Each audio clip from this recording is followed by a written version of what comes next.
Оливье Ниггли, исполняющий обязанности генерального директора Всемирного антидопингового агентства, высказался по поводу допинг-скандала, в котором оказалась замешана фигуристка Камила Валиева. ВАДА, которая уже 2 года активно ведет работу по данному делу, не углубляясь в детали и настаивая на максимальном наказании, сталкивается с препятствиями на своем пути. Сначала они утверждают, что у них нет никаких претензий к Этери Тутберидзе, но затем терпят поражение в суде по делу Валиевой. Они пытались обвинить РУСАДА в преднамеренном замедлении расследования по Камиле, но КАС опроверг эти утверждения, назвав их абсурдными, и теперь ВАДА обязана покрыть все расходы по этому делу. Однако ВАДА не отказывается от своего стремления играть на эмоциях и открыто использовать дело Камилы Валиевой для своей выгоды. Об этом и поговорим в нашем выпуске. Просьба подписаться на канал, если вы этого еще не сделали.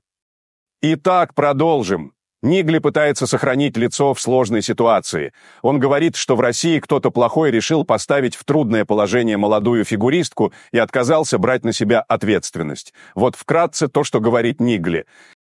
Никаких доказательств, никаких фактов, только предположения и обвинения, которые ВАДА всегда готова направить в адрес русских спортсменов. Глава ВАДА просто заявил, что необходимо усилить наказание для тех, кто окружает спортсменов, пойманных на допинге. Все выглядит очень просто.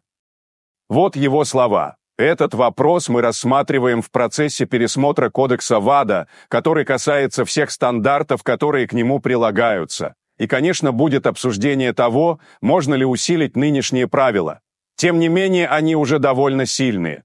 Если кого-нибудь уличат в нарушении правил, в склонении несовершеннолетних к употреблению допинга, то за это последует пожизненная дисквалификация, заявил Ниггли. ВАДА стремится расширить возможности для применения различных видов наказаний.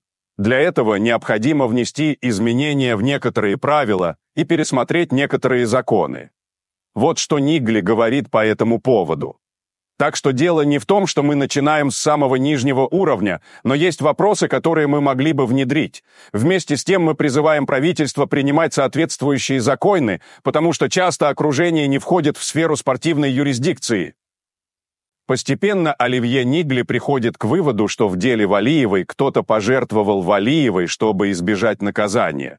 ВАДА, конечно, не называет конкретных лиц. Но они смогли сделать дежурное заявление о каких-то плохих русских.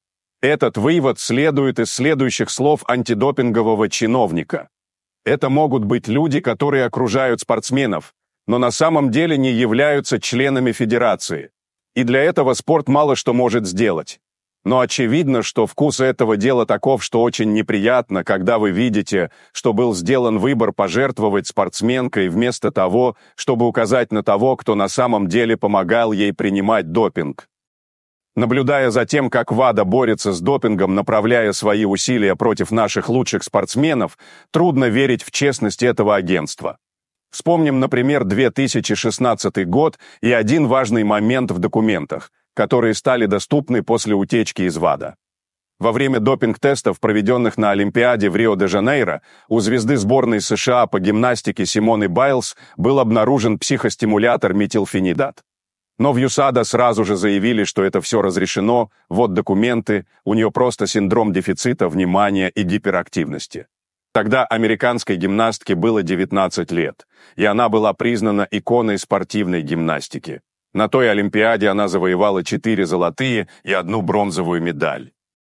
Прошло 5 лет, и по некоторым неясным причинам Байлз на Олимпиаде 2020 в Токио завоевала только серебро в командных соревнованиях и бронзу в личном чемпионате на бревне. Что же произошло? В неофициальных источниках журналистка Елена Войцеховская сообщила, что волшебный метилфенидат запрещен для ввоза в Японию без специального разрешения. В 2021 году на получение такого разрешения требовалось 6 месяцев, но в сборной США решили, что документов от ВАДА будет достаточно. Когда Байлз прекратила принимать метилфенидат, она перестала выигрывать медали. И получается, что некоторым спортсменам действительно нужен допинг для победы на Олимпиаде, а некоторым достаточно любви к своему виду спорта, лучших тренеров в мире и пары хороших коньков. Теперь хотелось бы коснуться реакции наших болельщиков на связанные со всем этим событиями. Когда МОК и ВАДА по политическим причинам мешают свободному участию в соревнованиях наших спортсменов, болельщики обычно не скрывают своих эмоций в комментариях. При этом критика распространяется и на наших спортивных функционеров, и на других участников процессов. Для примера приведем несколько комментариев. Все правильно, но почему-то у нас никто не защищает спортсменов, как в США. Валиеву бросили, исключили из сборной, и даже Тарасова обвинила тренера в даче допинга спортсменке. Хотя все знают, что допинга не было, просто сильную спортсменку подставили, считает один из болельщиков. Уничтожили самую прекрасную фигуристку столетия, теперь еще и к великому тренеру подбираются, замечает другой пользователь. Совершенно ясно, что МОК и ВАДА теперь нацелились на наших тренеров. Им мало крови наших спортсменов, они хотят большего. Они хотят крови наших тренеров. Наши спортивные чиновники должны оперативно начать работу над защитой и созданием новых структур, независимых от МОК и ВАДА, обеспокоенно высказывается другой комментатор. А разве Тарасова не сказала то же самое, что спортсмену может дать таблетку только тренер, намекая на Тутберидзе?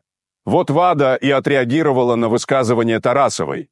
Может, нашим экспертам стоит меньше выяснять отношения в публичном пространстве, считает следующий участник дискуссии. Камила оказалась жертвой политической игры и равнодушия чиновников. Даже известный американский журналист заявил, что это показательная дисквалификация, а Камила – жертва. Ей могли назначить наказание от 3 месяцев до 2 лет.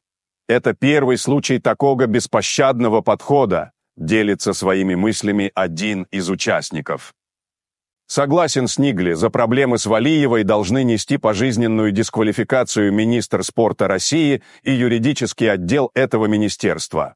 Вместо того, чтобы отстаивать интересы своих спортсменов, наши чиновники поддерживают коррумпированные организации ВАДА и МОК.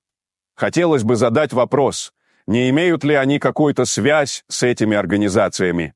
Зачем заставлять девушку признавать вину за то, что она не совершала? Комментирует другой участник. Проблема в том, что об этом говорят только в наших СМИ. За границей они говорят по-другому. И, вероятно, единственный способ противостоять – это организовывать собственные соревнования, уверен другой пользователь.